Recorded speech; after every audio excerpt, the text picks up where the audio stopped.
Beekeeping is a hobby for me. A hobby is something you do for fun. For me, teaching photography is work. Beekeeping is fun. I do it in my spare time, and I do it because I enjoy doing it. So hopefully you will have a hobby when you get older, and possibly beekeeping would be your hobby. Bees are very important to us. They provide us with a lot of good things, and most people don't even think about what those things are. Whenever I say bees, what do you think of the first thing when I say bees? What is the first thing they give us? Yes, ma'am? They give us honey. They give us honey. And here are some jars of honey that have come from my bees. Now these jars of honey are good and they are sweet. But if you look at them, they look a little different. This one looks like it has sugar in it. And that's because it is granulated. Honey will granulate and turn into sugar or hard sugar. Now that doesn't mean it's bad. People find this in their pantry and they go, oh, that honey's bad. Let's throw it away. And they'll throw that jar of honey away. That's not necessary. Honey never goes bad. We have found honey in the tombs of the pharaohs that's over 2,000 years old, and the honey is still good. All you have to do is take this jar of honey, have your parents put a pan of water on the stove and warm it up to where they can just barely stick their finger in it and it's too hot, and then you put this jar in there, and about an hour later it will have turned back into good honey, and where it will pour out of the jar. So the honey never goes bad. Don't throw it away, it is still good. But honey is not the only thing that the bees give us. Bees give us wax. This is wax that the bees have used, and they were no longer they didn't need it anymore, so I melted it down and made wax bars out of it. Now this is not something you can eat, but you can make things out of the wax. You can make candles out of wax. This is a bar of soap that is made out of wax, and you can wash your hands with this soap. Some people make lip balm. You know, in the winter when your lips get chapped and it hurt, you put something on them and it feels good. A lot of that is made out of wax. I know a lady that makes toothpaste out of beeswax. And that's kind of weird, but she makes her toothpaste out of beeswax. So the bees give us wax that we can use to make a lot of different things. Bees pollinate flowers. This is a picture of a bee pollinating a flower. They get the pollen and the nectar from the flower. You can see the yellow pollen all over the bee, and the bee collects some of the pollen and puts it in a sack on her leg. And then she carries it back to the hive and feeds it to her little baby bees. Now this is pollen that the bees collected and took to their hive. And this is good to eat. It has a lot of good enzymes and vitamins in it. And if you have a lot of allergies where your nose is runny and your eyes water, if you eat about a teaspoon of pollen every day, it's going to help your body acclimate to the pollen that's in your area, and your allergies won't be as bad. So bees give us pollen. Another thing that they give us is the pollination itself. What happens is the bee gathers the pollen and has all kind of the pollen grains on their hair. Bees are kind of hairy. You don't think about that, but bees are hairy like you have hair. Then they fly to the next flower and they put some of that pollen on the next flower and the next flower and the next flower. So the bee is spreading the pollen around, and a lot of flowers need that to make good fruit. We have cucumbers. Everybody knows what a cucumber is. What do we make out of cucumbers? Yes, ma'am? Pickles. Pickles. I like pickles. But the bees pollinate the cucumbers. If the bees didn't pollinate the cucumbers would be stunted and twisted. If they didn't pollinate the apples would be, half of it would be good and half of it would be kind of shriveled. If they didn't pollinate oranges, they wouldn't be near as big. If they didn't pollinate our watermelons, the watermelons would be real tiny and not very juicy. And if they didn't pollinate almonds, we would not have any almonds. That's a nut. So the bees are important to what we eat. About 2/3 of the food that we eat, more than half the food you eat, is good because the bees pollinated that crop. So bees are important for pollination. There's other things that the bees give us too that's very minor that most people don't know about. There's only one bad thing about a bee, and that is that bees will sting. Now bees don't bite. When something bites you, it's with its teeth. But bees sting, and that's generally with its tail. A lot of people say, I got stung by a bee. And what they don't realize is maybe they were stung by a yellow jacket or a wasp. There's a difference in them. Yellow jackets and wasps have a straight stinger, like a needle. And if they sting you, they can fly away and sting your other arm, fly away and sting your friend, and fly back and sting you again. Okay, so yellow jackets and wasps can sting you multiple times. Bees have a barb or a hook on the end of their stinger. And when they sting you, they really don't want to, because they know whenever they sting you and they fly away, they're going to die. Because what happens, that stinger hooks in your skin and flies away, and part of their inside stays with that stinger. It's like a bulb or a ball of poison or venom, and it kind of starts pumping, and it's pumping that poison into your hand. And that's what really, really hurts. Well, you look down there and you see it, and you go, oh, there's a sticker there or a stinger. I'm going to pull it out. So you reach down with your big old fingers and you grab it and you squeeze that great big ball. What have you just done to all the venom in that sack? Put it in your arm. You put it into your arm. And that's not what you want. So your instinct is to reach down there, grab it, and pull it out. But don't do that. Use your fingernail, or have your parents get a credit card out, or use the edge of something that's blunt like this and scrape it to the side, so that I'm scraping to the side, and now I'm going to pull that stinger out, and the poison is going to come with it. It's not going to get pumped into your arm. So if you get stung and you look down there and there's just a welt where their sting was and there's nothing there, then it was a yellow jacket or a wasp. If there's a sticker in there, then it was a bee. Okay, so that's the difference in the two. Now, the other day I went out to my hives and I looked at my hives, and this is what we keep our bees in, is a box like this. Bees like to live in a cavity. They don't live out in the open very much. They don't fly from tree to tree. They stay in a cavity where they can be protected from the wind. So if you're walking around in the woods and you see bees going in and out of a hole on a tree, or if you see bees going in and out of a hole on a wall like this, leave them alone. Or if you see a box like this, leave it alone, because there are bees inside. And the bees protect their home. If you were in your house and a 60-foot gorilla came up and started ripping the roof off your house and poking his fingers in the doors and the windows, you'd be pretty scared, wouldn't you? Yeah. And you'd say, Daddy, go take care of that thing, or call the police or the fire department. Get that gorilla out of here. Well, if you walk up to a house like this, to a box like this, to a tiny bee, you are a 60-foot gorilla. Okay? And they're going, there's a big human outside. Guard bees, go attack that human and protect our house. So the guard bees fly out and chase you and try to sting you. Don't be angry at them. They're just protecting their house like your daddy would protect your house. Okay? So that's all they're doing, is protecting their home.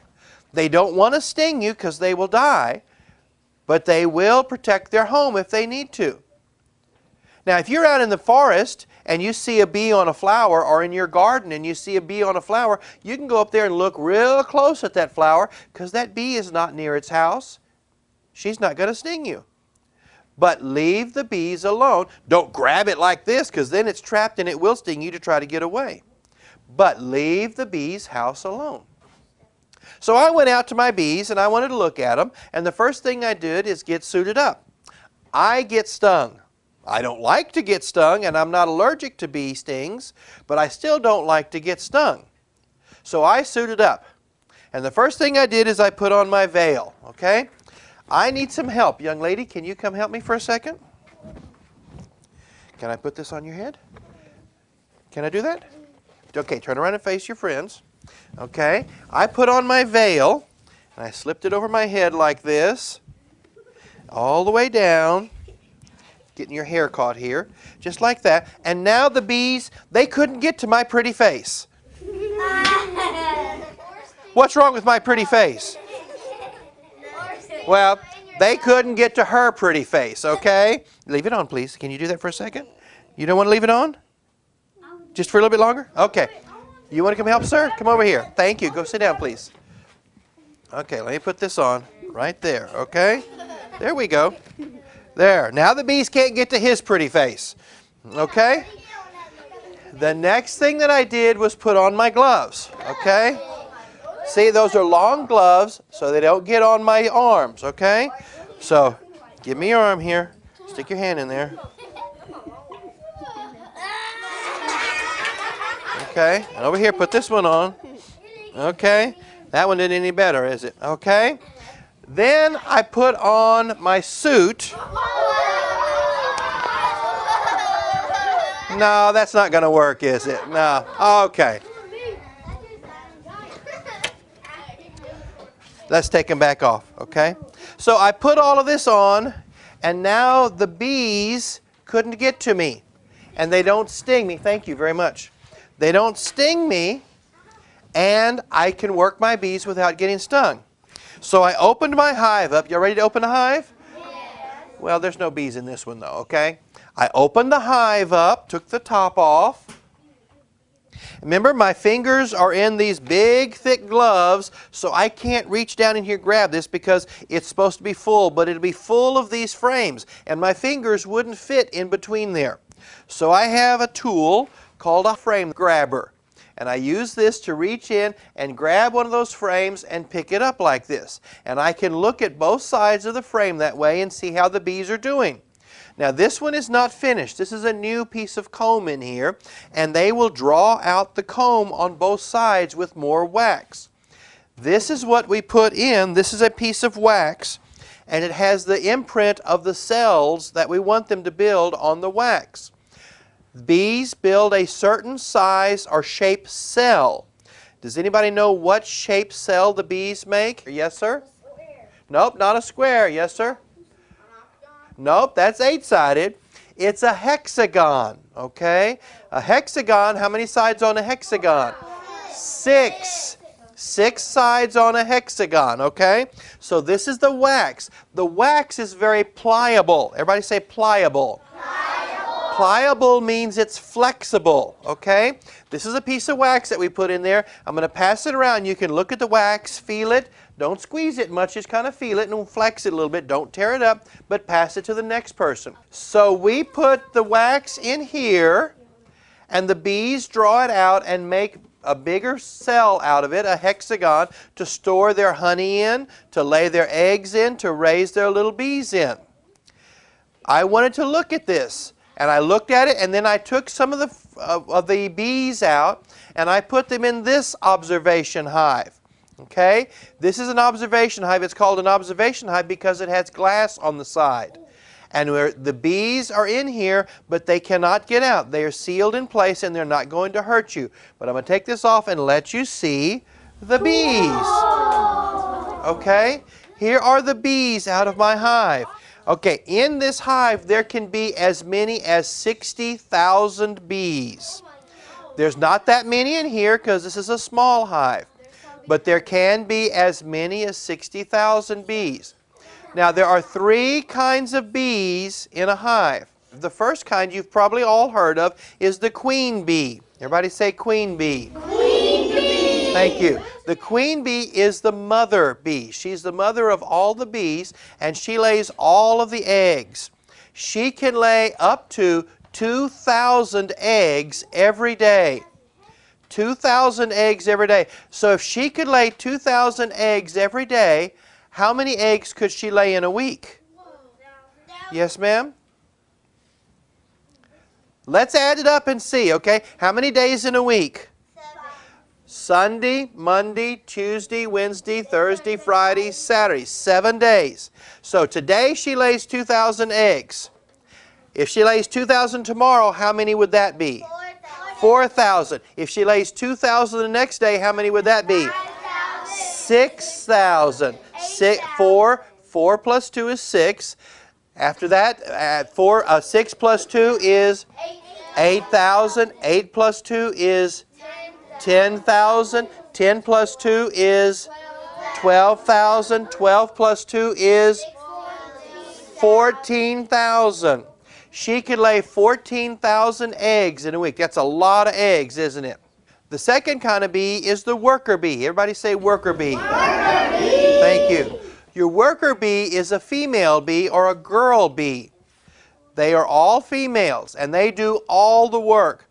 The worker bee cleans the hive, feeds the queen, takes care of the pollen, dries the nectar, goes out and gathers the pollen and the nectar, guards the hive. She does all the work.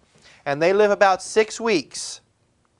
The third kind of bee that you have is the drone bee. Everybody say drone bee. Drone bee. The drone bee is the male or the daddy bee. You don't have a whole lot of male bees in the hive. You don't have a whole lot of drones. About 4% or 4 out of 100 is a drone bee. The drone bees, what do? They don't do anything. They don't work. They don't clean. They don't gather. They don't make honey. They don't even feed themselves. They just sit there and wait to be fed. That's all that they do. So that sounds like a pretty good life, doesn't it? Yeah. Yeah, but you know what? It started getting cold this morning, didn't it? Whenever it gets cold outside, they kick the drones out and the drones die in the winter. They don't let them in. That doesn't sound too good, does it? But the drones do have a purpose. The drones have a purpose, and that's to mate with the queen or be the daddy bee. The trouble is, they mate with the queen one time, and then they die. That's not fun either, is it? So all of a sudden, it's not such a good idea to be a drone, is it? No. Okay. So we have 3 kinds of bees. What was the first one was the queen, then the worker bee, then the drone. Okay, very good. And they are all in a hive together. Right now it's gotten a little cool and we don't have any drones. They've already kicked all the drones out. So we can't find a drone in here. But there is one queen. And we'll let you see her in a minute. She was on this side earlier. I don't know where she is right now. She can go from side to side. Her body is a little bit bigger. This is a queen bee. Okay, this is the queen. If you'll look, this is her thorax. The thorax is her back. And on the queen in here, I put a white dot on the queen's thorax so we could find her easier. Now, some of the bees have kind of taken it off already, so it's kind of a gray dot right now. But look, her body is longer. This is a worker bee. And see the body, the abdomen is not near as long. This one, her abdomen is longer, the wings are shorter, and she has no hair on her thorax. But her body is bigger. So you can find her in here because she has a white dot, but if you look at her body is longer than the other bees. She's the mother bee, okay?